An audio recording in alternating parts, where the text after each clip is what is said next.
இந்த அந்தி கிறிஸ்துவின் ஆவி ஒரு கிறிஸ்தவனுடைய அடிப்படை வாழ்க்கைக்குள்ளே எப்படி கிரியை செய்கிறது? அடிப்படை வாழ்க்கை, ஒரு கிறிஸ்தவனுடைய அடிப்படை வாழ்க்கை, குடும்ப வாழ்க்கை அல்ல, சபை வாழ்க்கை அல்ல, சமுதாய வாழ்க்கை அல்ல. ஒரு கிறிஸ்தவனாக ஒருவன் இயங்கும் பொழுது 3 காரியங்கள் இருக்க வேண்டும். அந்த 3ஐயும் நான் சொல்லிக் கொடுக்க போகிறேன். ஒரு அடிப்படை கிறிஸ்தவனுக்கு இருக்க வேண்டிய அந்த 3 காரியங்களில், அந்த 3 காரியங்களுக்குள் எப்படி அந்த கிறிஸ்துவின் ஆவி கிரியை செய்கிறது என்பதை இன்றைக்கு நான் சொல்லிக் கொடுக்க போகிறேன். அதற்கு முதலாவதாக இந்த அந்த கிறிஸ்து என்றால் என்ன என்று கண்டுபிடிக்க வேண்டும். அந்த கிறிஸ்து என்றவுடன் நமக்கு மனதுக்கு வருவது அந்த வெளிப்படுத்தின விசேஷத்தில் வரப்போகின்ற, அந்த உபத்திரவ காலத்தில் வரப்போகின்ற அந்த கிறிஸ்து. உண்மை 3 அந்த கிறிஸ்துக்கள் வருகிறார்கள் அங்கே. அரசியல் அந்த கிறிஸ்து, பொருளாதார அந்த கிறிஸ்து, மத அந்த கிறிஸ்து வெளிப்படுத்தின விசேஷத்தில் இருக்கிறது. அதெல்லாம் இப்போ நான் பேச போவதில்லை. ஆனால் அந்த கிறிஸ்து என்ற அந்த பதத்தின் அர்த்தம், அந்த சொல்லின் அர்த்தத்தை உங்களுக்கு சொல்லிக் கொடுத்து விட்டு, அடுத்தது இந்த அடிப்படை கிறிஸ்தவ வாழ்க்கைக்குள் எப்படி அந்த ஆவி கிரியை செய்கிறது, கிரியை செய்ய பார்க்கிறது என்பதனை நான் உங்களுக்கு சொல்லிக் கொடுக்க போகிறேன். இந்த அந்த கிறிஸ்து என்பது தமிழ் சொல்லே கிடையாது. இது 2 கிரேக்க சொற்களின் இணைவு. அன்டி, எல்லாம் சொல்லுங்க. அன்டி இல்ல, அன்டி. சரி, அன்டி அங்கிள் பொண்டாட்டி அன்டி அது இல்ல, அன்டி. அடுத்தது கிறிஸ்டோஸ், சொல்லுங்க. கிறிஸ்டோஸ். கிறிஸ்டோஸ் என்பது கிறிஸ்து. அதனுடைய எபிரேய பதம் மெஷியா. அதனுடைய அர்த்தம் என்னவென்றால் ராஜா. ராஜா, அபிஷேகம் பண்ணப்பட்ட ராஜா. இப்போ நமக்கு தெரியும் யார் அந்த மெஷியா, யார் அந்த கிறிஸ்டோஸ். இயேசுவானவர், இயேசுதான் கிறிஸ்து. இப்போ அந்த அன்டி என்ற பதத்தை புரிந்து கொள்ள வேண்டும். கிரேக்க மொழியிலே அன்டி என்றால் ஒன்றோடு ஒன்று சம்பந்தப்பட்ட 2 அர்த்தங்களை உடையது. 2 அர்த்தங்கள், ஆனால் அந்த 2 அர்த்தங்களும் ஒன்றோடு ஒன்று சம்பந்தப்பட்டிருக்கிறது. ஒன்று அன்டி என்றால் எதிரான, எதிரான. இரண்டாவது அன்டி என்றால் பதிலான, பதிலான. புரியுதா? ஒன்று எதிரான, அடுத்தது பதிலான. இப்போ எதிரான என்ற பதத்தையும் பதிலான என்ற அந்த பதத்தை பார்க்கும் பொழுது அந்த 2 பதங்களும் ஒன்றோடு ஒன்று இணையாது. ஆனால் இந்த அந்த கிறிஸ்து விஷயத்திலே 2ம் அழகாக இணையும். அதை தான் சொல்லிக் கொடுக்க போகிறேன். இப்போ ஆன்டி என்ற அந்த பதத்தின் அர்த்தம் எதிரான என்று சொன்னேனே, அதை முதலாவது விளக்கப்படுத்துகிறேன். இப்போ பார்த்தால் மருத்துவத்துறையிலே டாக்டர்ஸ், நர்சஸ் யாராவது இருக்கீங்களா? கையை தூக்கி காட்டுங்க. டாக்டர்ஸ், நர்சஸ் இருக்கிறீங்க. ஆன்டிபயோட்டிக்ஸ் கொடுக்குறோம். ஆன்டிபயோட்டிக்ஸ் இல்லையா? ஆன்டிபாடிஸ் உடம்பில், அப்போ ரத்தத்தில் ஆன்டிபாடிஸ். இந்த ஆன்டிபயோட்டிக்ஸ், ஆன்டிபாடிஸ் அப்படின்னா என்ன? ஆன்டிபாடி என்பது ஆன்டியினுடைய சரீரம் அல்ல. ஆன்டிபயோட்டிக் என்பதும் ஆன்டி சம்பந்தப்பட்ட. இது ஆன்டிக்கும் இதுக்கும் சம்பந்தமே இல்லை. சில பேர் சொல்லலாம், இல்லை பாஸ்டர் நீங்கள் ஆன்டினா எதிர்னு சொன்னீங்க, எனக்கு எதிரே என்னுடைய ஆன்டி தான். அது வேற, அது ஆன்டி. ஆன்டி ஆன்டி என்ற அந்த கிரேக்க பதம் எதிரான. இப்போ ஆன்டிபயோட்டிக் என்றால் நுண்கிருமிகளுக்கு எதிரான. அப்போ ஆன்டிபயோட்டிக்ஸ் என்பது அந்த நுண்கிருமிகளுக்கு எதிரான மருந்துகள். ஆன்டிபாடிஸ் என்பது உடம்பிலே சேரக்கூடிய புற பதார்த்தங்களுக்கு விரோதமாய் பிரதிக்கிரியை செய்யும் அணுக்கள். இப்படி அப்போ ஆன்டி, அப்போ ஆன்டி என்ற பதத்தை ஆங்கிலத்திலே கொள்வனவு செய்து இறக்குமதி செய்து அதை எதிரான, எதிரான என்று பயன்படுத்தி கொண்டிருக்கிறது ஆங்கில மொழி. இப்போ ஆன்டி கிறிஸ்டோஸ் என்றால் கிறிஸ்துவுக்கு எதிரான என்ற அர்த்தம். கிறிஸ்துவுக்கு எதிரான. அப்போ யாரெல்லாம் ஆண்டவராகிய இயேசுவுக்கு எதிராக வேலை செய்கிறார்களோ, பேசுகிறார்களோ, செயல்படுகிறார்களோ, அவர்கள் எல்லாரும் அந்தி கிறிஸ்துக்கள். ஆன்டி கிறிஸ்டோஸ், கிறிஸ்துவுக்கு எதிரானவர்கள்.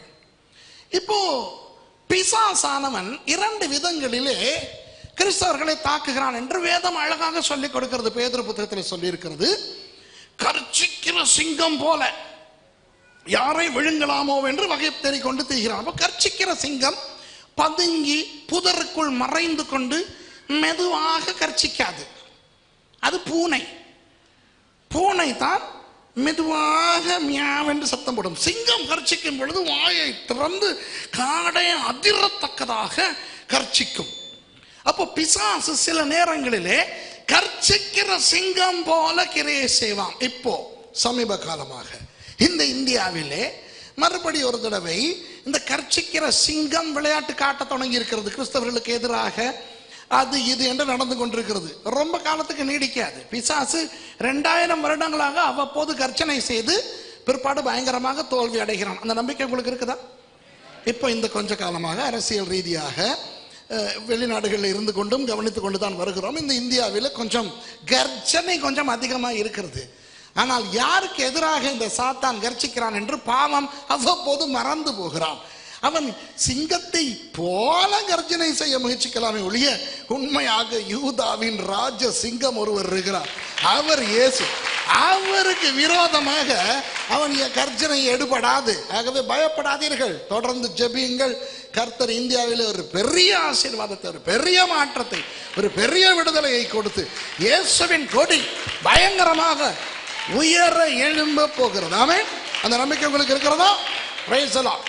இப்போ இந்த கர்ச்சிக்கிற சிங்கம் போல பிரசித்தமாக வெளியரங்கமாக எல்லாருக்கும் தெரியக்கூடிய விதத்தில் பிசாசு தாக்குவது ஒன்று. ஆனால் 2 கொரிந்தியர் 11 சொல்லியிருக்கிறது, ஒளியின் தூதனுடைய வேஷத்தை போட்டுக்கொண்டு வருவானாம். அதுதான் பயங்கரமானது. ஏனென்றால் ஒளியின் தூதனுடைய வேஷத்தை போட்டுக்கொண்டு வரும் பொழுது அவன் நல்ல வேஷதாரி. அவன் வேஷம் போட்டு வந்தால் யாரும் ஏமாந்து போய்விடுவார்கள். பாருங்கள், சர்ப்பம் அந்த காலத்தில், ஏதேன் தோட்டத்து காலத்திலே சர்ப்பம் இப்பொழுது போல அருவருப்பாக அசிங்கமாக இருக்காது. ஏனென்றால் ஆண்டவர் படைத்த எல்லாமே அழகாகத்தான் படைத்தார். பாவமே செய்தில்லாத, பாவம் என்றால் என்னவென்றே தெரியாத ஏவாளே ஏமாந்து போகும் அளவுக்கு சாத்தான் சர்ப்பமாக வந்து அங்கு வஞ்சித்தான் என்றால், அவன் ஒளியின் தூதனுடைய வேஷத்தை போட்டான் என்றால் எவ்வளவு அருமையாக போடுவானா இருக்கும் என்று யோசித்து பாருங்கள். இந்த ஒளியின் தூதனுடைய வேஷமாய் வருவதுதான் ஆபத்து. கர்ச்சிக்கிற சிங்கமாக பிசாசு செயல்படும் பொழுது எந்த அந்தி கிறிஸ்துவாக செயல்படுகிறான் தெரியுமா? கிறிஸ்துவுக்கு எதிரான, ஆன்டி எதிரான, கிறிஸ்டாஸ் கிறிஸ்து, கிறிஸ்துவுக்கு எதிரான அந்தி கிறிஸ்துவாக செயல்படுகிறான். ஆனால் ஒளியின் தூதனாக அவன் செயல்படும் போது எப்படி செயல்படுகிறான் தெரியுமா? கிறிஸ்துவுக்கு பதிலான, கிறிஸ்துவுக்கு பதிலான. ஆஹா. ஆகவே இந்த பதிலான ஆன்டி கிறிஸ்டோஸ், பதிலான அந்தி கிறிஸ்துவை பற்றி தான் நான் பேச போகிறேன். 3 விஷயங்களில் நான் காண்பிக்க போகிறேன். எது அந்த 3 விஷயங்கள்? ஒரு கிறிஸ்தவனுக்கு, ரட்சிக்கப்பட்டவனுக்கு அடிப்படையாக தேவையான 3 விஷயங்கள் உண்டு. அவை என்ன தெரியுமா? ஜெபம், வேதம், சபை. ஜெபம், வேதம், சபை. இப்போ உங்களுக்கும் இலங்கையில் இருந்து வந்திருக்கிற எனக்கும் பரிச்சயமான இலகுவான வாகனம் தான் ஆட்டோ. ஒரு ஆட்டோவுக்கு எத்தனை சக்கரங்கள்? 3 சக்கரங்கள். ஒருவேளை கண்ணதாசன் பாடல் எழுதிய காலத்திலே ஆட்டோ வந்திருக்கவில்லையோ தெரியவில்லை. அவர் வண்டியோட சக்கரங்கள் 2 மட்டும் வேண்டும் என்று பாடிவிட்டார். ஆனால் இப்போ வண்டியோட சக்கரங்கள் 3வது வேண்டும். இப்போ ஆட்டோவில் 3 சக்கரங்களும் ஒரே விதமாக ஒரே சிவைக்கு இயங்க வேண்டும். அதில் ஒன்று ஒழுங்காக இயங்காவிட்டாலும் ஆட்டோ முன்னேறாது. அதுபோல கிறிஸ்தவ வாழ்க்கையிலே ஜெபம், வேத வாசிப்பு, சபை, இந்த 3ம் ஒரே விதத்திலே இயங்க வேண்டும். இல்லையோ கிறிஸ்தவ வாழ்க்கை ஒழுங்காக முன்னேறாது. ஒரு சக்கரம் இயங்காத ஆட்டோ எப்படி போகும்? முன் சக்கரம் வேலை செய்யாவிட்டால் பின் சக்கரம் 2 மாத்திரம் இருக்கும் என்று இறுகி போய்விடும். ஓகே.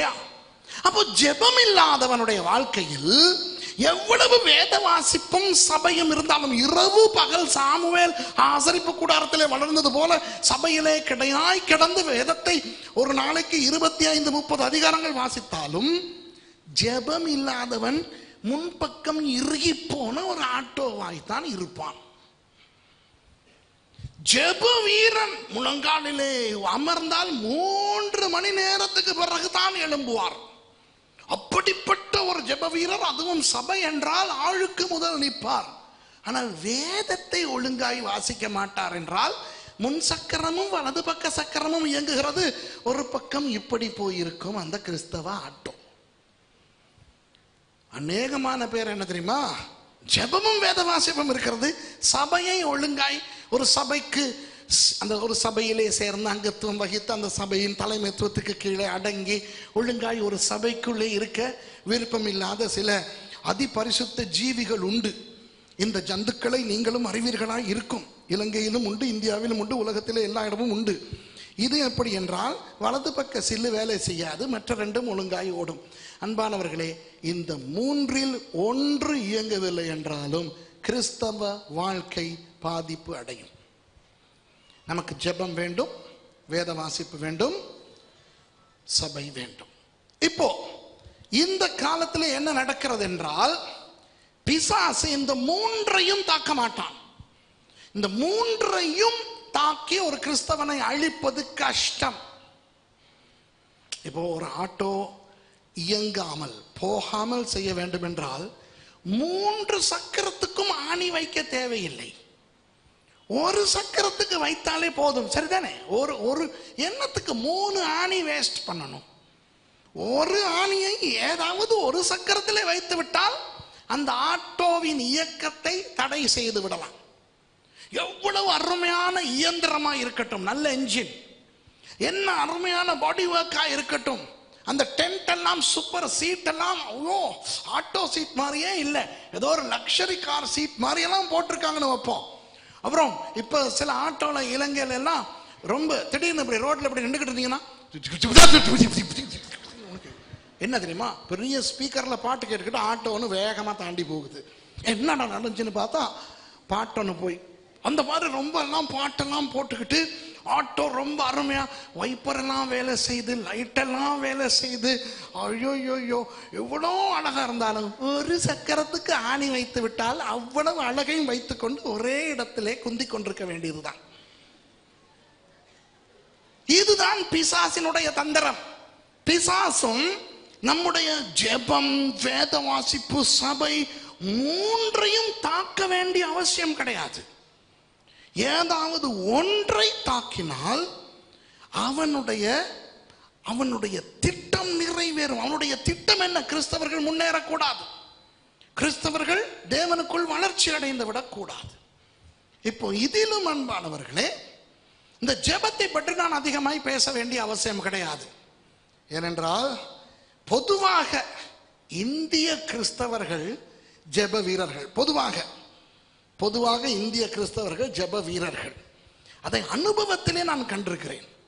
எந்த அளவு ஜெப வீரர்கள் என்றால் அவர்களுடைய வீரத்தனம் என்னை போன்ற அப்பாவி வெளிநாட்டவர்களுக்கு பெரிய பாதிப்பாய் கூட இருக்கும். இப்போ உண்மையை சொல்லத்தானே வேணும். இலங்கை கிறிஸ்தவர்கள் உங்களைப் போல ஜெபிக்கிறவர்கள் அல்ல. இப்போ இங்கே நீங்க 5 மணிக்கெல்லாம் மீட்டிங் வைப்பீங்க தானே, மாசத்துல 1ஆம் தேதி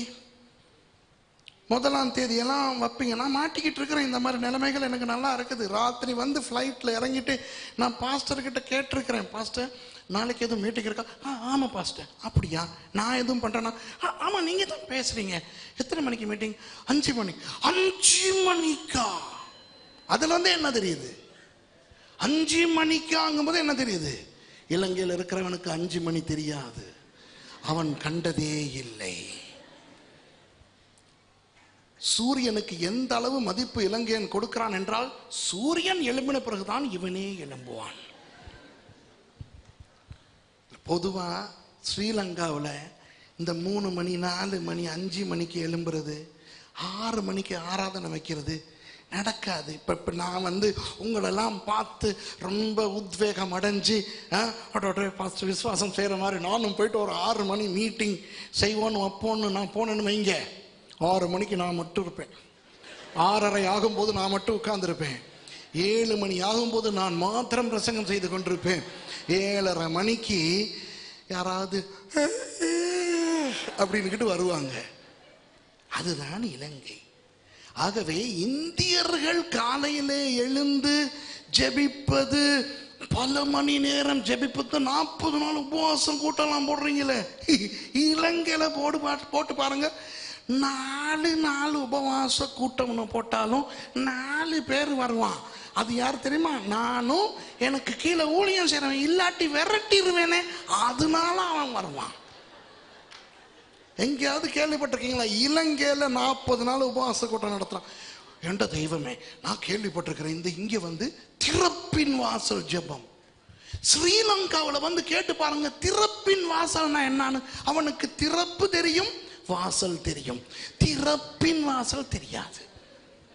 அப்படியே சிலருக்கு தெரிந்தாலும் அந்த பழைய ஏற்பாட்டில் ஆண்டவர் சொல்றார், அந்த என்னுடைய திறப்பிலே நின்று ஜெபிக்க ஆள் வேண்டும்.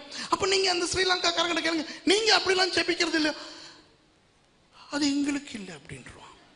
இதுதான் இலங்கை. நான் உண்மையை சொல்றேன், நான் பொய்க்கு உங்களை சிரிக்க வைக்க சொல்லல. இந்த திறப்பின் வாசல் ஜெபம், உபவாச முகாம் நான் பார்த்துருக்கிறேன் சில மேகசின்ல எல்லாம். உபவாச முகாம், நீங்க ஸ்ரீலங்கால வந்து உபவாச முகாம் வச்சு பாருங்க, ஒரு பயம் வர மாட்டான். ஜெபிப்பதற்கென்றே அழைக்கப்பட்ட ஒரு தேசம் இந்த இந்திய தேசம். உண்மையா சொல்றேன்.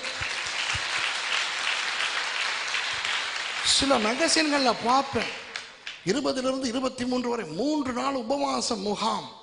அதுலயும் போட்டிருப்பாங்க 12 வயதுக்கு உட்பட்டவங்களும் வரக்கூடாதீங்கன்ட்டு.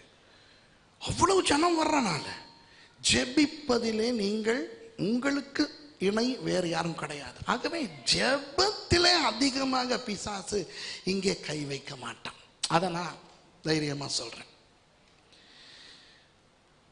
ஆனால் மற்ற 2லே கை வைப்பான். ஜெபத்திலேயும் அவன் கை வைக்கிற விதத்தை நான் உங்களுக்கு சொல்லுகிறேன். ஜெபம் என்று சொல்லும் பொழுது ஆண்டவரோடு உரையாடுதல். அந்த ஜெபத்திலே ஸ்தோத்திரம், துதி, நமஸ்காரம், விண்ணப்பம் இதெல்லாம் வர வேண்டும். அதிலே கூட பிசாசு சில நேரம் ஸ்தோத்திரத்துக்கு பதிலாக அண்டி, துதிக்கு பதிலாக அண்டி, விளங்குதா, ஆராதனைக்கு பதிலாக, விண்ணப்பத்துக்கு பதிலாக வெறும் புலம்பலையும் ஒப்பாரியையும் மனம் திரும்பலையும் கொண்டு வந்து வைத்திருக்கிறான். ஆகவே அநேக கிறிஸ்தவர்களுக்கு என்ன நடக்கிறது தெரியுமா? அவர்கள் மனம் திரும்பின பாவத்துக்காகவே மனம் திரும்பிக் கொண்டே இருப்பார்கள். நேற்று மனம் திரும்பினதுக்காக இன்றைக்கு மறுபடியும் மனம் திரும்புவார்கள், இன்றைக்கு மனம் திரும்பினதுக்காக நாளைக்கு மனம் திரும்பிக் கொண்டிருப்பார்கள். அவர்கள் ஜெபத்துக்கு செலவழிக்கும் அந்த நேரம் உண்மையான ஜெபத்துக்கு பதிலாக, புரியுதா அந்த சொல்? உண்மையான ஜெபத்துக்கு பதிலாக ஒப்பாரி, புலம்பல், மனம் திரும்புதல் என்று அந்த நேரத்துக்கு தேவையில்லாதவற்றையும் பிசாசு போட்டுக் கொண்டிருப்பான். அதை பற்றி நான் இப்பொழுது இங்கு பேச வரவில்லை. இப்போ மற்ற 2ஐயும் நான் உங்களுக்கு பேச போகிறேன். வசனம், தேவனுடைய வார்த்தை. தேவனுடைய வார்த்தையை குறித்து ஆண்டவர் யோசுவா புத்தகத்திலே மிக அழகாக 1ஆம் அதிகாரத்திலே சொல்லி இருக்கிறார். இரவும் பகலும் தேவனுடைய வார்த்தையை தியானிக்க வேண்டும். இரவும் பகலும் தேவனுடைய வார்த்தையை தியானிக்க வேண்டும். நம்முடைய ஆண்டவர் பேசுகிற தேவன். அவர் விக்கிரகம் அல்ல, அவர் சிலை அல்ல, பேசுகிற தேவன். ஆதியாகமம் முதல் வெளிப்படுத்தல் வரை பாருங்கள், 66 புத்தகங்கள் கொடுத்து அதிலும் கதைகள் சொல்லி இருக்கிறார், உவமைகள் சொல்லி இருக்கிறார், பாடல்களை எழுதியிருக்கிறார், கவிதை இருக்கிறது, சரித்திரம் இருக்கிறது, எத்தனையோ விதவிதமாக வேதம். அருமையான ஒரு புத்தகம் வேதம். வேதத்திலே எல்லாம் இருக்கிறது. இலக்கியம் இருக்கிறது, கவிதை இருக்கிறது, கலை இருக்கிறது, நயம் இருக்கிறது, திட்டுவது இருக்கிறது, கொஞ்சுவது இருக்கிறது. எத்தனையோ விதவிதமாக ஆண்டவர் பேசி நமக்கு ஒரு பெரிய வேதத்தை கொடுத்ததுக்கு காரணம் அவர் நம்மோடு பேச விரும்புவது.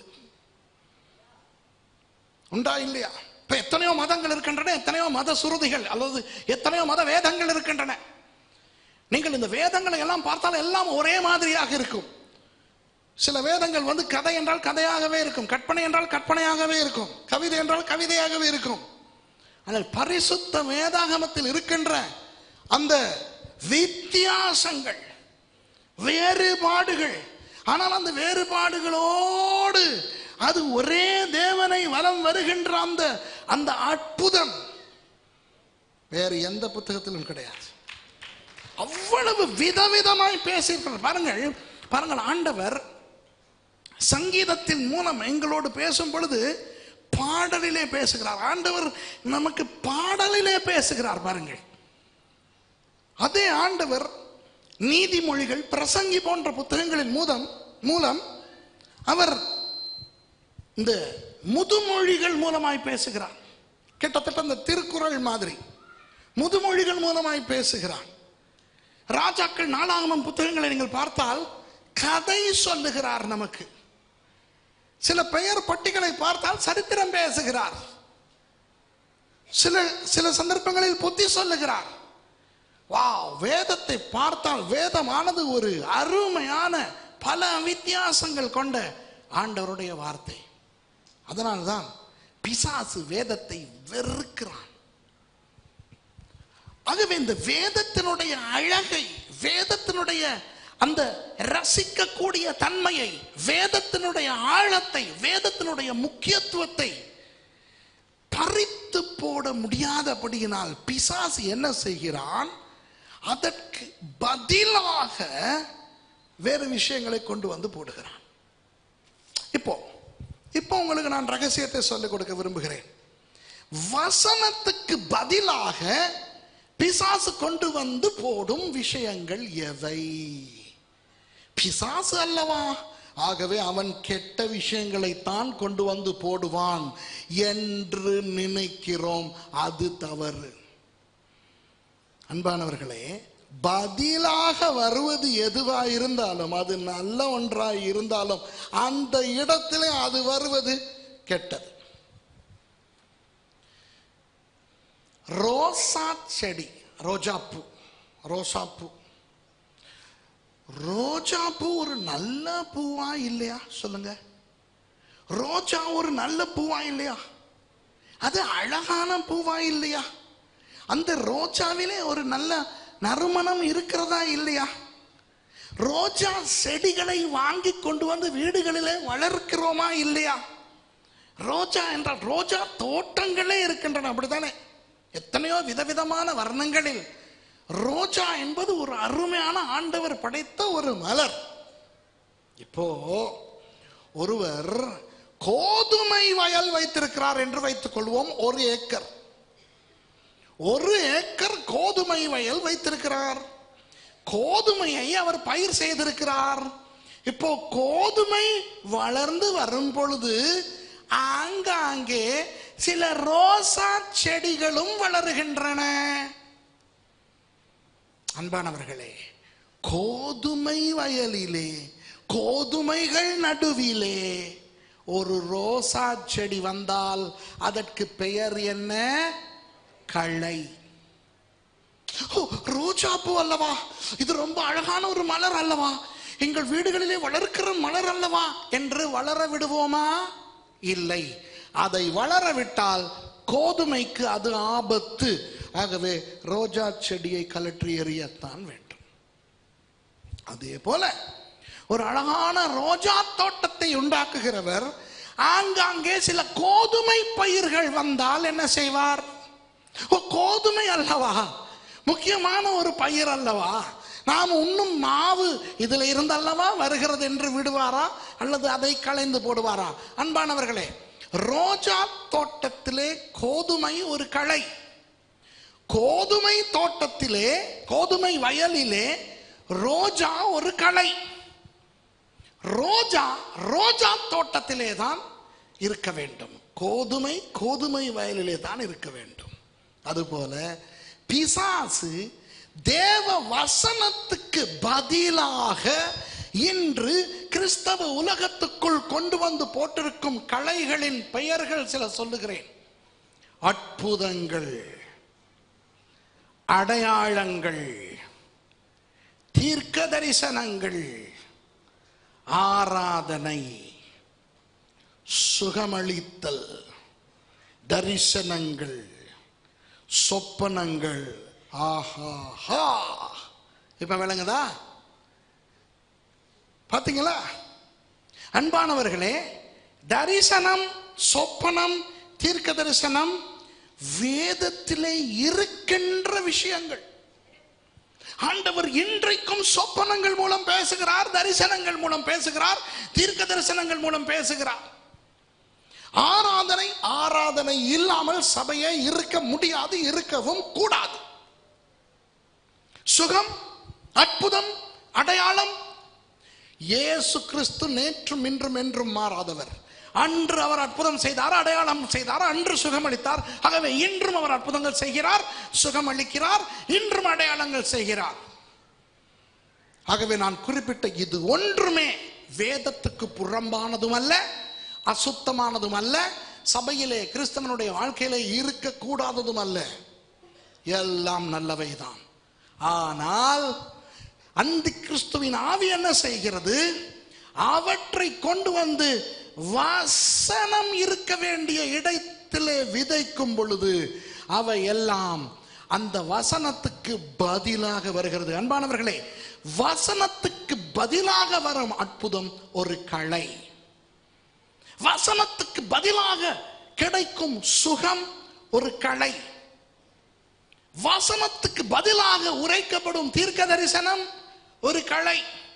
வசனத்துக்கு பதிலாக காணப்படும் சொப்பனம், தரிசனம் ஒரு களை. இந்த ரகசியத்தை தெரிந்து வைத்திருக்கின்ற பிசாசு ஜனங்களை இந்த களைகளின் பின்னே ஓட வைத்திருக்கிறான். புரிகிறதா? இப்போ நீங்கள் பிறகு வாசித்து பாருங்கள். யோவான் 6ஆம் அதிகாரத்திலே இயேசுவானவர் 5000 ஆண்களுக்கு சாப்பாடு கொடுக்கிறார். சரித்திரத்தின்படி எத்தனை பேர் அங்கே வந்தார்கள் என்று எண்ணினால் கிட்டத்தட்ட 12000 பேர். ஏன் 5000 ஆண்கள், அவர்களில் அநேகம் பேர் மனைவிமாரோடு, அவர்களில் அநேகர் பிள்ளைகளோடு வந்தார்கள் என்றால் ஏறத்தாழ 12000 பேர் வந்து இயேசுவால் சாப்பாடு கொடுக்கப்பட்டு திருப்தி அடைந்தவர்களாய் போனார்கள். அவர்களுக்கெல்லாம் சாப்பாடு கொடுக்க முன்பதாக ஆண்டவராகிய இயேசு அவர்களுக்கு அற்புதம் செய்தார். பிணியாளிகளுக்கு சுகம் கொடுத்தார், பிசாசுகளை துரத்தினார். ஓ, என்ன பெரிய அதிசயங்கள் தெரியுமா? யோவான் அதிகாரத்தை வாசித்து பாருங்கள், 6ஆம் அதிகாரத்தை. 12000க்கும் அதிகமான ஜனங்கள் ஆசீர்வதிக்கப்பட்டார்கள். அதற்கு பிறகு சீஷர்கள் புயல் காற்றிலே அகப்பட்ட பொழுது இயேசுவானவர் கடலிலே நடந்து வந்து அவர்களை காப்பாற்றி ஒரு பெரிய அற்புதத்தை நடத்தினார். அதற்கு பிறகு இயேசு போகும் இடமெல்லாம் நிறைய அற்புதங்கள், அதிசயங்கள் நடந்தன. ஆனால் அத்தோடு நின்று விடாமல் இயேசுவானவர் பேசி உபதேசிக்க தொடங்கினார். 60வது வசனத்தை வாசிங்க. எனக்கு யோவான் 6வது அதிகாரம் 60வது வசனத்தை வாசிங்க பார்க்கலாம். மைக்க போடுங்க ப்ளீஸ். அவருடைய சீஷரில் அநேகர் இவைகளை கேட்ட பொழுது, இது கடினமான உபதேசம், யார் இதை கேட்பார்கள் என்றார்கள். அன்பானவர்களே, இந்த 6ஆம் அதிகாரத்திலே பல விஷயங்கள் உண்டு. ஆகவே நான் போதிய அளவு ஆராய்ந்து பார்த்துவிட்டு மிகவும் பொறுப்போடு உங்களுக்கு சொல்லுகிறேன். இந்த இடத்திலே அநேக சீஷர்கள் என்று சொல்லி இருக்கிறது அல்லவா, இந்த இடத்திலும் கிட்டத்தட்ட 12000 பேர் சம்பந்தப்பட்டிருக்கிறார்கள். அநேகர் என்றவுடன் நீங்கள் நினைக்கக்கூடாது ஒரு 50-60 பேர் என்று. ஆயிரக்கணக்கானோர் பாருங்க. அவருடைய சீஷரில் அநேகர் இவைகளை கேட்ட பொழுது, இது கடினமான உபதேசம், யார் இதை கேட்பார்கள் என்றார்கள். அன்பானவர்களே, இந்த வசனத்தை ஒழுங்காய் பாருங்கள். அவருடைய விசுவாசிகளில் அநேகர் அல்ல, அவரிடத்தில் சுகம் பெற வந்த பிணியாளிகளில் அநேகர் அல்ல, அவரிடத்தில் அற்புதம் பெற வந்த ஜனங்களில் அநேகர் அல்ல, சும்மா அநேகரில் அல்ல. தெளிவாய் இந்த இடத்துல சொல்லப்பட்டிருக்கிறது. இவருடைய வசனம் கடினமான வசனம் என்று இடறினவர்கள் யார்? சீஷர்களில் அநேகர். புரியுதா? யார் சீஷர்கள்? சீஷர்கள் என்றால் இயேசுவுக்காக எல்லாவற்றையும் விட்டு விட்டு வருகிறவர்கள். இயேசுவுக்காக எல்லாவற்றையும் விட்டு விட்டு வருவதற்கு அவனுக்கு ஏதோ ஒன்று நடந்திருக்க வேண்டும். எந்த அளவு அவனுக்குள்ளே ஒரு உத்வேகம், ஒரு உணர்த்துதல், ஒரு உந்துதல் இருந்தால் அவன் எல்லாவற்றையும் விட்டு விட்டு இயேசுவின் சீஷனாய் வந்திருப்பான். யோசித்து பாருங்கள். அப்படி வந்தவர்களில் அநேகர், கொஞ்சம் பேர் அல்ல, சிலர் அல்ல, அநேகர் இது கடினமான உபதேசம், யார் இதையெல்லாம் கேட்பான் என்றார்கள். இவர்கள் இயேசுவானவர் அற்புதம் செய்யும் பொழுது நிம்மதியாய் தின்றார்கள். அவர் அப்பம் கொடுக்கும் பொழுது தின்றார்கள், மீன் கொடுக்கும் போது தின்றார்கள். பாருங்கள், இதே யோவான் 6ஆம் அதிகாரத்திலே இந்த சம்பவம் நடப்பதற்கு முதல் நாள் இயேசுவானவர் அத்தனை பேருக்கும் என்ன சாப்பாடு கொடுத்தார்? அப்பமும் மீனும் கொடுத்தார். எவனாவது முறுமுறுத்தானா? மீன் தானே கொடுக்கிறார், இறைச்சி கொடுக்கவில்லையே. இல்லை. எவனாவது முறுமுறுத்தானா? அப்பமும் மீனும் மாத்திரம் கொடுக்கிறார், தண்ணீர் கொடுக்கவில்லையே. எவனாவது முறுமுறுத்தானா? அப்பமும் மீனும் கொடுத்தவர் அதோடு கொஞ்சம் திராட்சை ரசத்தையும் கொடுத்திருந்தால் என்ன? முறுமுறுத்தானா? இல்லை. ஏனென்றால் ஒன்றுமே இல்லாத வனாந்தரமான இடத்திலே அற்புதமாக அப்பத்தையும் மீனையும் கொடுக்கும் பொழுது கிடைத்த உணவு கிடைத்த சந்தோஷத்திலே அவன் தின்றான். குறை தெரியவே இல்லை. வேண்டுமென்றால் குறை பார்த்திருக்கலாம். என்ன அப்பம் மாத்திரம் கொடுக்குறாரு, வேற ஏதாவது புட்டு, இடியாப்பம், பொங்கலும் சேர்த்து கொடுத்துருக்கலாமே. என்ன மீன் மாத்திரம் கொடுக்குறாரு, அப்படியே கொஞ்சம் இறைச்சியும் சேர்த்து. ஏன்னா எல்லாரும் மீன் சாப்பிட மாட்டோம் இல்லை. எத்தனை பேருக்கு மீன் வேண்டாம்? நாதா, இத்தனை பேருக்கு கோழி தர முடியுமா? இப்படியெல்லாம் சொல்லி இருக்கலாம். எவனாவது அற்புத நேரம் முறுமுறுத்தானா? இல்லை. என இன்பமாய் அனுபவித்தான். இப்போ எப்போ முறுமுறுக்கிறான்? அடுத்த நாள் இவருடைய உபதேசத்துக்கு முறுமுறுக்கிறான். இப்ப பாருங்க, 66வது வசனத்தை வாசிங்க. இவங்களுக்கு நான் பேர் வச்சிருக்கிறேன், 666 சீஷர்கள். 666 யோவான் 6ஆம் அதிகாரம் 66வது வசனம். அது முதல் அவருடைய சீஷரில் அநேகர் அவருடனே கூட நடவாமல் பின்வாங்கி போனார்கள். ஆஹா, அதுல இருந்து என்ன தெரிகிறது? இதுவரை அவரோட நடந்தவர்கள். அது முதல் அவரோட நடவாமல் என்றால் என்ன அர்த்தம்? அதுவரை நடந்தவர்கள். அப்போ அவருடைய சீஷரில் அநேகர் அவருடனே நடவாமல் பின்வாங்கி போனார்கள். ஏன் பின்வாங்கி போனான்? அதுதான் 60வது வசனத்தில் வாசித்து விட்டோமே, இவருடைய வசனம் கடினம் என்று. அன்பானவர்களே, இன்றைக்கு இயேசுவின் வசனத்தை, வேத வசனத்தை வசனமாய் போதித்தால், வசனமாய் வாசித்தால், வசனத்துக்கு நீர்மையாய் கற்றுக் கொடுத்தால், கற்றுக்கொண்டால் ஆங்காங்கே அவ்வப்போது வலிக்கத்தான் வேண்டும். வசனத்திலே ஆறுதல் உண்டு, தேர்தல் உண்டு, சுகம் உண்டு, விடுதலை உண்டு. அதே நேரம் சத்திர சிகிச்சையும் உண்டு, சுத்தமாக்குதல் உண்டு, பரிசுத்தமாக்குதல் உண்டு. ஒரு காயத்துக்கு வைத்தியரிடம் போய் மருந்து எடுக்கும் பொழுது அந்த வைத்தியர் அப்படியே அந்த காயத்துக்கு மேல் மருந்து போட்டால் அவர் ஒழுங்கான வைத்தியர் அல்ல. முதலாவது அந்த காயத்தை சுத்தம் பண்ண வேண்டும். அதற்கு அவர் ஹைட்ரஜன் பெராக்சைடு போன்ற ஒரு பதார்த்தத்தை அந்த காயத்துக்கு மேல் வைத்து அதை சுத்திகரிக்க வேண்டும். அந்த நேரத்தில் அந்த காயம் பட்டவருக்கு அது எரியும், ஐயோ அம்மா என்று கத்த வேண்டும். கத்தாமல் அவருக்கு வந்தவுடன் அப்படியே பெட்டடினை கொஞ்சம் வச்சு அப்படி பேண்டேஜ் போடு அனுப்புனா இவையெல்லாம் ஒரு டாக்டரே கிடையாது. ஏனென்றால் உள்ளே இருக்கிற கிருமிகள் இருக்கும், அழுக்கு இருக்கும், காயத்துக்கு அது சரியில்லை, அது இன்ஃபெக்ட் ஆகும், அதுக்கு நோய் கிருமிகள் பரவும். ஒரு நல்ல வைத்தியன் அந்த எரிச்சலை அந்த நோயாளிக்கு வந்தால் கூட பரவாயில்லை என்று அந்த காயத்தை சுத்தம் பண்ணிவிட்டு அப்புறம் மருந்து போடுவார். வசனம் அழுக்குகளை அகற்றும் பொழுது, நமக்கு பரிசுத்தத்தை கொடுக்கும் பொழுது எரியும், கத்தத்தான் வேண்டும், கீறும், வெட்டும், அகற்றும். வசனத்தில் இதுவும் உண்டு. ஆனால் சமீப காலமாக ஹைப்பர் கிரேஸ் மூவ்மெண்ட் ஒன்று வந்திருக்கிறது. கிருபை கிருபை கிருபை, எல்லாம் கிருபை. பாருங்க, கிருபை நல்லது, கிருபை உண்டு இல்லையா? ஆண்டவருடைய பக்கத்திலே அவர் கிருபையை கொடுத்தார், நம்முடைய பக்கத்திலே நாம் விசுவாசத்தை கொடுத்தோம். கிருபையினால் விசுவாசத்தை கொண்டு ரட்சிக்கப்பட்டிருக்கிறோம். கிருபை உண்டு. ஆனால் அந்த கிருபையை தேவையில்லாத இடத்திலே கொண்டு வந்து விதைத்தால் அதற்கு பெயர் களை.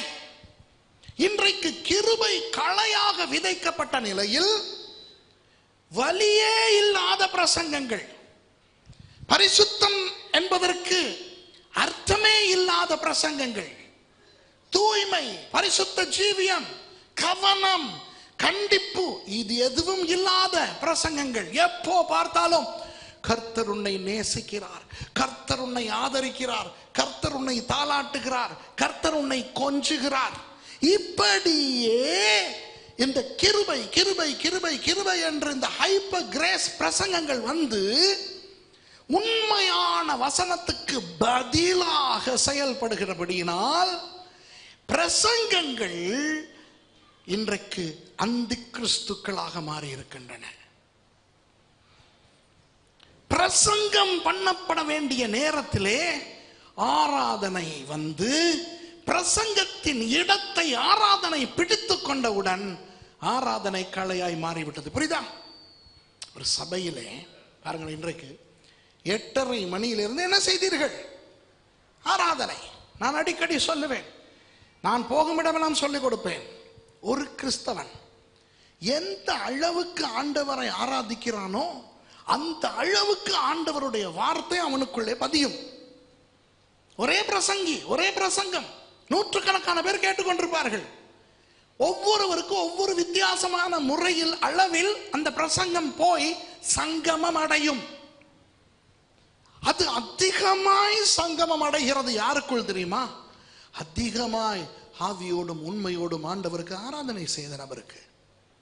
அந்த ஆராதனை வேளையிலே சும்மா வேடிக்கை பார்த்து கொண்டு பொய் செய்து கொண்டிருந்தவனுக்கு பிரசங்க நேரம் தூக்கம் வரும், பிரசங்கம் ஒழுங்காக இறங்காது.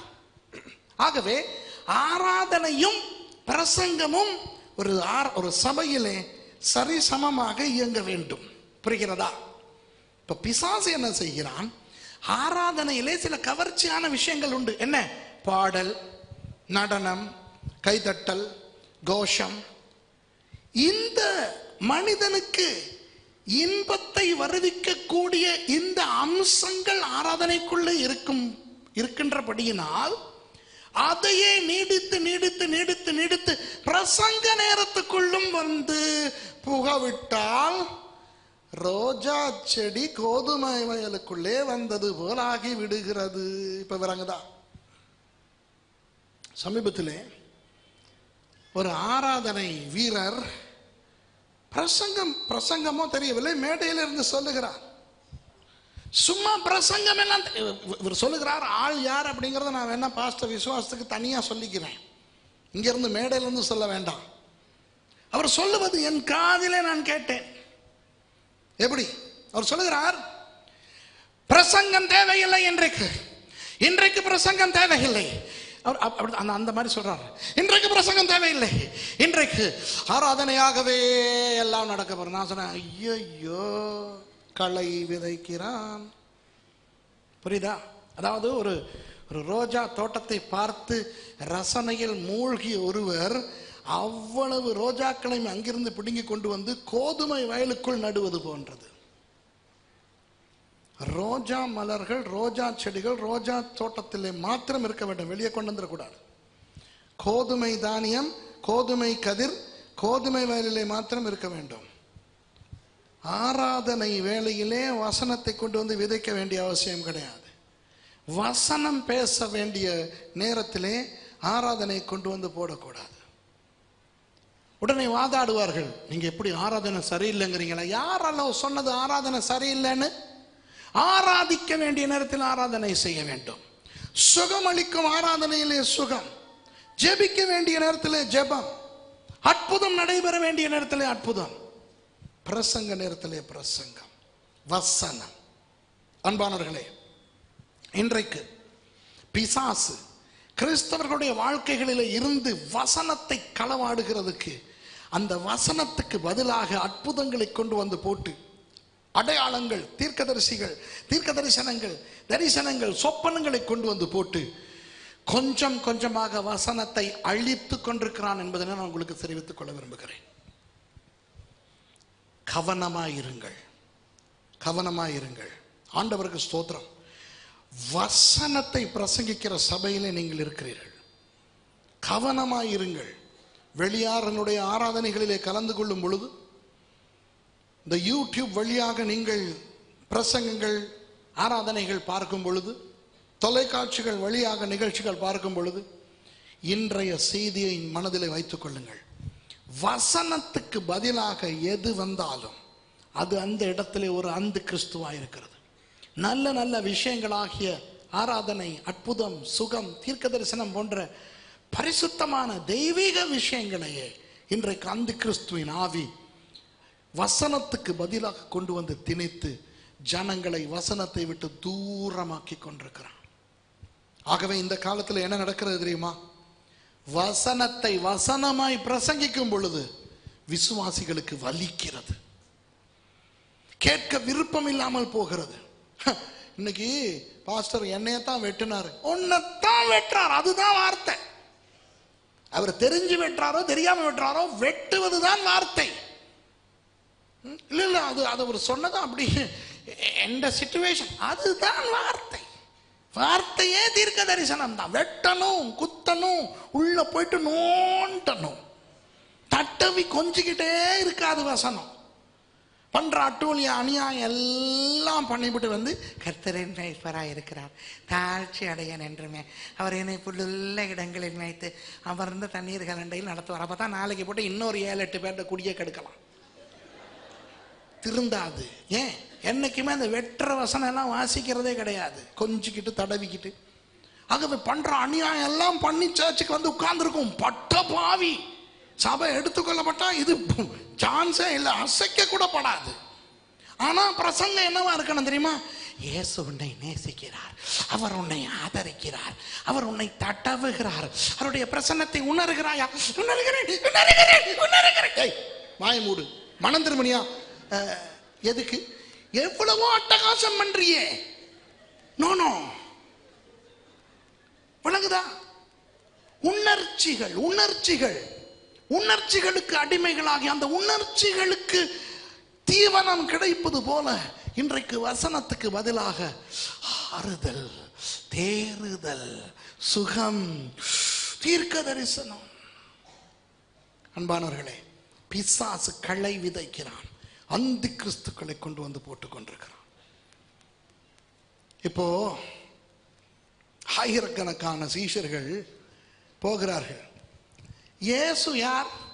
இவர்களுக்காக வந்து மரிக்கிறவர், இவர்களுக்காக தேவத்துவத்தை வைத்துவிட்டு மனிதனாக வந்தவர்.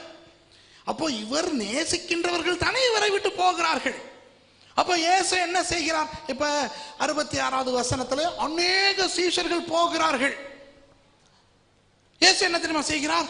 உடனே பேதுருவை அழைத்து, பேதுருவே போய் அவர்களை எல்லாம் சமாதானப்படுத்தி கூட்டிக் கொண்டு வா. தோமா நீயும் போடா, மத்தேயு போடா, பர்த்தலமேயு போடா, யாக்கோபு போய் அவர்களை ஏதாவது சொல்லி அழைத்து கொண்டு வா. போகிறார்களே என்று ரொம்ப கவலைப்பட்டார். அப்படியா இருக்கு உங்க பைபிள்ல? 67வது வசனத்தை வாசிங்க. இயேசுனுடைய ரியாக்ஷனை பார்ப்போமா? அதாவது அநேக சீஷர்கள் போகிறார்கள், இவருடைய வசனம் கடினம் என்று. அவருடைய ரியாக்ஷனை வாசிங்க. அப்பொழுது இயேசு 12 நோக்கி, நீங்களும் போய்விட மனதாயிருக்கிறீர்களோ என்றார். இது என்னடா இது?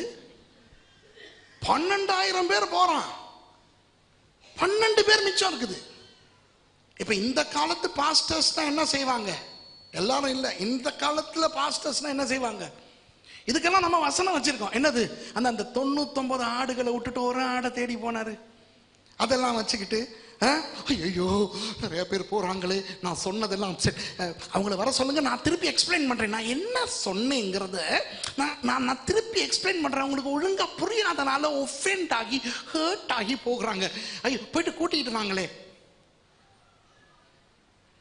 நம்ம அதுக்கான அப்படிதான் இல்லையா? விசுவாசிகள் சி இங்கே வெட்டுற மாதிரி பிரசங்கம் பண்ணியாச்சுன்னு போனால் நம்ம ஆள் அனுப்புவோம், பின்னாலே போயிட்டு கூட்டிகிட்டு வாங்க. அவங்க தப்பாக புரிஞ்சுக்கிட்டாங்க, நாங்கள் அவங்கள வெட்டலை, சி அவங்கள வெட்டலை, ஐயோ உண்மையாக நான் உங்களை மனசில் வச்சுக்கிட்டே பேசலை, நீங்களாம் அப்செட் ஆகாதீங்க. ஐயோ ஐயோ ஐயோ, நம்மை விட ஜனங்கள் மேல் அன்பு வைத்த இயேசு, அவரின் ரியாக்ஷன் எப்படி தெரியுமா? மிச்சம் இருக்கிறான் 12 பேர், 12,000 போயிருச்சு, அதாவது 1000 போய் 1 படி நிக்குது. நிக்கிற 12 பேர்கிட்ட கிண்டலா கேட்கிறாரு, ஏன் நீங்க போகலையோ, ஏன் நீங்க நிக்கிறிய போறது? அதான் உண்மையான அந்த எக்ஸ்பிரஷன் அதுதான். அவர் அப்படித்தான் கிண்டலா கேட்கிறார், ஏன் நீங்க போகலையோ, போறது போகுதுல பெரிய கூட்டம் போய் தொலைகிறது. உடனே 68ஆம் வசனத்துல பேதுரு என்ன சொல்றாருன்னு பாருங்க. சூப்பர், இந்த பேதுருக்கள் தான் நமக்கு வேணும் இந்த காலத்துல. வாசிங்க. சீமோன் பேதுரு அவருக்கு பிரயுத்தரமாக, ஆண்டவரே யாரிடத்தில் போவோம், நித்திய ஜீவ வசனங்கள் உம்மிடத்தில் உண்டு. வாவ் வாவ் வாவ், இதுதான் தேவை. ஆண்டவரே யாரிடத்தில் போவோம்? அற்புதம் செய்வதற்கு சாய்பாபா கூட இருக்கிறான், அடையாளங்கள் தீர்க்கதரிசனம் சொல்வதற்கு அவன் இருக்கிறான், மந்திரவாதி இருக்கிறான், பெரிய பெரிய ஆளாம் இருக்கிறான் இல்லையா? மூட்டவர்களை நடக்க வைப்பதற்கு ஆள் உண்டு, கண்களை குருடர்களுடைய கண்களை திறப்பதற்கு ஆள் உண்டு, தீர்க்க தரிசனம் சொல்வதற்கு ஏகப்பட்டவர்கள் உண்டு, பரலோகம் கூட்டிக் கொண்டு போய் வருவதற்கு அந்த டிவி உண்டு, இப்படி ஏகப்பட்ட விஷயங்கள் எல்லாம் உண்டு. ஆனால் நித்திய ஜீவ வசனங்கள் உம்மிடத்திலே மட்டும் உண்டு. ஏன் உம்மை விட்டு போக மாட்டோம் தெரியுமா? நாதா பேதுரு சொல்றாரு, ஏன் உம்மை விட்டு போக மாட்டோம் தெரியுமா? மற்ற எல்லாம் அங்கே உண்டு, வசனம் அங்கே இல்லை. வா வா வா அன்பார்களே, இதுதான் உங்களுக்கு விளக்கம் வர வேண்டும். வசனம் இருந்தால் வசனத்துக்குள்ளே எல்லாம் உண்டு, வசனத்துக்குள்ளே தீர்க்கதரிசனம், அற்புதம், சுகம் எல்லாம் உண்டு. வசனம் இல்லாமல் மற்ற எல்லாம் இருந்தாலும் அது அந்தி கிறிஸ்து என்பது இதிலிருந்து தெரிகிறது. விளங்குதா? ஆகவே ஊழியர்கள், ஊழியங்கள், ஸ்தாபனங்கள், சபைகள் இவற்றை பார்க்கும் பொழுது கவனியுங்கள். வசனம் வைத்துக்கொண்ட அந்த வசனத்தின் மீது கட்டப்படுகிறதா, அல்லது வெறும் அற்புத அடையாளங்கள், தீர்க்க தரிசனங்கள், சொப்பனங்கள், தரிசனங்கள், தேவ தூதர்கள் என்று அந்த மாதிரி கட்டப்படுகிறதா? வசனம் தான் வேண்டும். வசனம் வேண்டாம் என்று போனவன் பின்னால் இயேசு போகவில்லை, ஆட்களை அனுப்பவில்லை. அதுதான் ரகசியம். இந்த 66வது வசனத்திலே போகிறானே, அவன் ஏன் போகிறான்? வசனம் சரியில்லை என்று தானே போகிறான். அப்படி போனவனின் பின்னால் ஆண்டவர் ஆள் அனுப்பவில்லை. அன்பானவர்களே, கர்த்தருடைய வசனத்தை இறுக பற்றிக் கொள்ளுங்கள். அந்த வசனத்துக்கு பதிலாக எதுவும் வர இடம் கொடுக்க வேண்டாம். 3வது கடைசி, சபை. இன்றைக்கு இங்கிலீஷ்ல சொல்லுவோம் the virtual church. இப்போ virtual church வந்துருச்சு. சபை, எக்லேசியா என்ற கிரேக்க பதத்தின் அர்த்தம் சுனகோகே அல்ல. சுனகோகே என்ற கிரேக்க மொழியிலே வருவது ஒன்று கூடுதல். அன்பானவர்களை நன்றாய் கவனித்துக் கொள்ளுங்கள். சுனகோகே என்றால் ஒன்று கூடுதல். ஆங்கிலத்தில் அதற்குத்தான் சினகாக் என்று சொல்லப்பட்டிருக்கிறது. தமிழிலே ஜெப ஆலயம் என்று சொல்லப்படுகிறது. ஒன்று கூடுகிறீர்களே, 2, 3 பேர் என்னுடைய நாமத்து நிமித்தம் கூடியிருக்கிறீர்கள், அது சபை அல்ல. It's not church. புரியுதா? இன்றைக்கு நிறைய கிறிஸ்தவர்களுக்கு இது புரியவில்லை.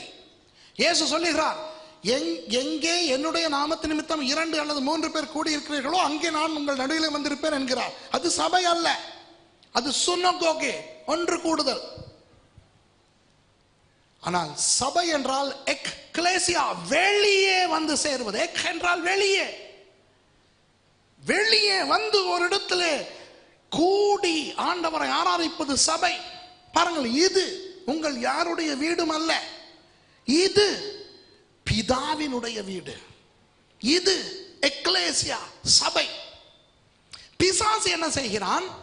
சபையை விட்டு உங்களை வெளியேற்றுவதற்கு அவன் உங்களை கொண்டு போய் ஒரு வேறு மத ஆலயத்துக்குள் போட மாட்டான். முடியாது, முடியவே முடியாது.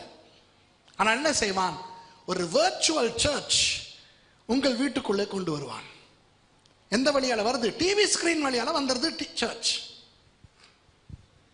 அப்போ நீங்கள் உங்கள் வீட்டில் இருந்து கொண்டு ஆராதிக்கிறீர்கள், பிரசங்கம் கேட்கிறீர்கள், பாடல் பாடுகிறீர்கள். ஒரு சபைக்கு போன ஒரு போலியான திருப்தி உங்களுக்கு வருகிறது.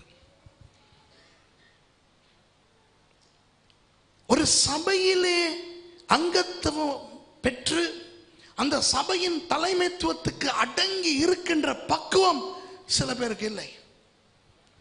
ஒன்று வீட்டில் இருந்து கொண்டு டெலிவிஷன் வர்ச்சுவல் சபைகளிலே அங்கத்துவம் வைப்பார்கள், அல்லது கோயில் மாடுகள் மாதிரி சபை சபை சபையாக அலைந்து கொண்டிருப்பார்கள். பிசாசு அதை ஜனங்களுக்கு விதைத்து ஜனங்களை ஏமாற்றி வைத்துக் கொண்டிருக்கிறான். ஒரு சபையிலே ஒழுங்காய் அங்கத்துவம் வகித்து இருந்து அந்த சபைக்கு கணக்கொப்புவிக்கின்ற அந்த நிலை இல்லாவிட்டால் ஒரு கிறிஸ்தவனுடைய அடிப்படை 3 சக்கரங்களில் ஒன்று ஒழுங்காக இயங்காது. நீங்கள் இன்றைக்கு இந்த சபையிலே, அடுத்த ஞாயிற்றுக்கிழமை வேறொரு சபையிலே, அதற்கு அடுத்த ஞாயிற்றுக்கிழமை வேறொரு சபையிலே, இப்படி சபை மாறி மாறி மாறி நீங்கள் போனால் பிசாசு உங்களுக்கு எப்படி வஞ்சனையை திணித்துள்ளான் தெரியுமா? சபைக்கு போனோம் என்ற திருப்தி, சபைக்கு போனோமே என்ற ஒரு திருப்தி, அந்த திருப்தியால் அநேகர் நாசமாய் போய் கொண்டிருக்கிறார்கள். தங்களுக்கென ஒரு சபை இல்லை, தங்களுக்கென ஒரு ஊழியன் இல்லை, தங்களுக்கென ஒரு கணக்கொப்புவிக்கக்கூடிய ஒரு நிலை இல்லை, தாங்கள் தசமபாகம் போடுகிற ஒரு சபை இல்லை. தசமபாகங்கள் நாங்கள் ஏழைகளுக்கு அனுப்பிடுறோம், நாங்கள் அந்த நாட்டுக்கு அனுப்பிடுறோம், இந்த ஊழியங்களுக்கு அனுப்பிடுறோம். சபைக்கு வர்றது தசமபாகம் கொடுக்கறதுக்காக இல்லை, அது ஒரு பகுதி தான். நாம் ஒரு சபையில் அங்கத்துவம் வைக்க வேண்டும், ஒரு சபையில் இருந்து வளர வேண்டும். புரிகிறதா? ஆகவே அன்பானவர்களே, பிசாசு இந்த காரியங்களை நம்மை விட்டு எடுப்பதற்கு, அதற்கு பதிலாக கொடுக்கும் நல்ல விஷயங்களை குறித்து ஜாக்கிரதையாயிருங்கள். ஏன் ஆண்டவர் இந்த செய்தியை இந்த மாதிரி இன்றைக்கு பேச வைத்தார் என்று எனக்கு தெரியாது. ஒருவேளை இன்று நடக்கின்ற விஷயங்களை நிமித்தம் ஒரு எச்சரிக்கை ஆண்டவர் கொடுக்கிறாரா இருக்கும். காரணம், நம்மை அவர் நேசிக்கிறார், நம்மை அவர் நேசிக்கிறார். ஜெபம் ஜெபமாய் இருக்க வேண்டும், வேதம் வேதமாய் இருக்க வேண்டும், சபை சபையாய் இருக்க வேண்டும். இந்த 3ஐயும் தூய்மையாய் வைத்துக்கொண்டு இயங்குகிற கிறிஸ்தவன் வளர்ச்சி அடைகிற கிறிஸ்தவனாய் இருப்பான், ஆண்டவருக்குள் ஆசீர்வாதம் பெறுகிற கிறிஸ்தவனாய் இருப்பான். ஆகவே இந்த 3 காரியங்களுக்கும் எதிராய் விக்கிர ஆராதனை வருகிறது, பில்லி சூனியம் வருகிறது, பிசாசு வருகிறது, எதிர்ப்பு வருகிறது, RSS வருகிறது, பிஜேபி வருகிறது, சிவசேனா வருகிறது என்று நினைக்காதீர்கள். இவற்றுக்கு எதிராக என்ன வருகிறது? நல்ல நல்ல விஷயங்கள், நல்ல நல்ல விஷயங்கள், வேதத்தில் உள்ள விஷயங்கள், ஆண்டவர் கொடுக்கின்ற விஷயங்கள், பிள்ளையான இடத்தில் பிள்ளையான நேரத்தில் கொண்டு வரப்படுகின்ற சரியானதும் பிழையே.